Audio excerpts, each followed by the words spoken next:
School teacher, তার সাথে আমার পরিচয় বেশ কিছুদিন যাবৎ।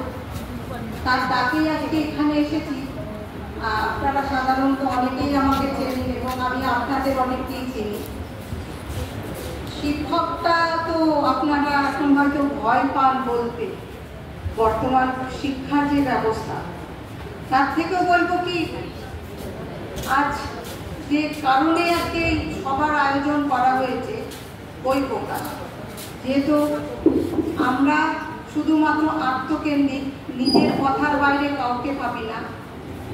আমি আজকে কিন্তু অনেক বাধার পরেও কিন্তু এসেছি একজনকে উৎসাহ দিতে। উৎসাহিত করাটা আমাদের ভীষণ লক্ষ্য থাকা উচিত, পরিবারের হিসাব অনুযায়ী। এখানে যে ধরনের হলটা আর একটু ভরা উচিত ছিল, যদি আমরা শিক্ষার সাথে পরিচয় হতাম। যে কটা গুটি কয়েক লোককে দেখতে পাচ্ছি, আপনারা বসে রয়েছেন শুধুমাত্র কবিতা প্রেমী, সাথে যদি একটা করে আমাদের পরিবার থেকে বাচ্চা আসতো, তাহলে কিন্তু বই লেখা হচ্ছে, বই পড়ার কিন্তু ব্যক্তি আছে কি সেটা মনে হয়নি। আপনাদের হয়তো আমার বক্তব্যগুলো খুব একটা ভালো লাগবে না, কারণ এখানে আপনাদের অনুষ্ঠানে আমি অনেকটা কথা বলছি, খুবই ছোট সময় নিয়ে ফেলেছি। আপনাদেরকে এটাই বলবো যে আমাদের যে কোনো শিক্ষা ব্যবস্থাকে যদি তৈরি করতে হয়, দীর্ঘদিন মানে আমাদের এটাকে যদি পরিচালনা করতে হয়, আপনারা কিন্তু আমাদের নিউ জেনারেশনকে কিন্তু নিয়ে আসবেন। আমি শুধুমাত্র বাচিক শিল্পী, আমি শুধু নাটক শিল্পী, আমি বই লিখছি, আমার বইটা খালি ধরে ধরে বিক্রি করবো তা নয়। বই পড়ার জন্য মানুষ তৈরি করুন, সেটা যদি পারেন তাহলেই মনে হয় বই লেখার সার্থকতা দাঁড়ায়। আমি ভেবেছিলাম আমাকে ইউএস থেকে একটা পেন দেওয়া হয়েছিল। আমি না বাচিক শিল্পী, না কবিতা বলতে পারি, না আবৃত্তি বলতে পারি, না গান গাইতে পারি, তবুও মানুষ জানি না ধরে ধরে কেন আমাকে মঞ্চে নিয়ে আসে। এখন এখান থেকে যেখানে যাব তাড়াতাড়ি করছি কেন, সেটাও একটা বিখ্যাত লোক, বাবুল সুপ্রিয়র বাবা, তিনি আমাকে গান শেখাবে। কিছু করার নেই, যখন একজন বিখ্যাত লোক গান শেখাতে চেয়েছে, সেটাকে আমি নিষ্ঠার সাথে করব। আজকে প্রিয়াংশু যখন লিখছে, সে তার লেখাটাকেও আমি শ্রদ্ধার সাথে নিয়ে আসবো।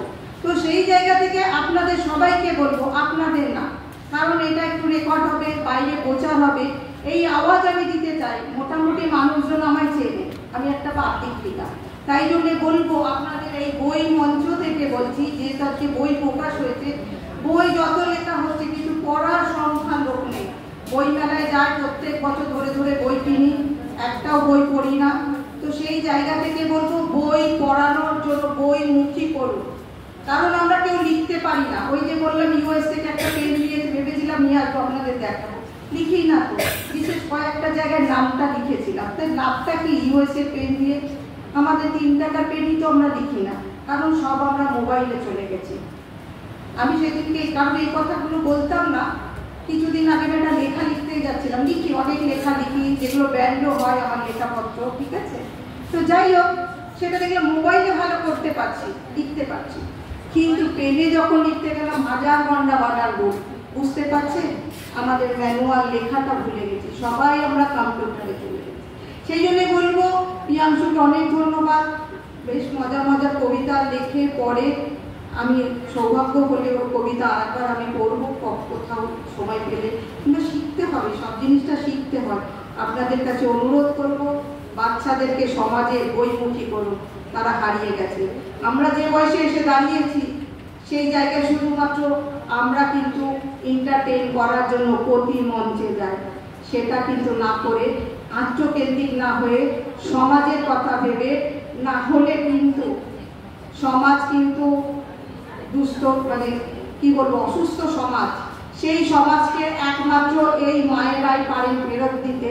কারণ তা নাহলে কসবার যেটা হয়েছে আজকে কিন্তু ঘরে ঘরে এবং স্কুলে স্কুলে কিন্তু হবে এই মায়েদের শিক্ষা ব্যবস্থা না থাকা দরুন।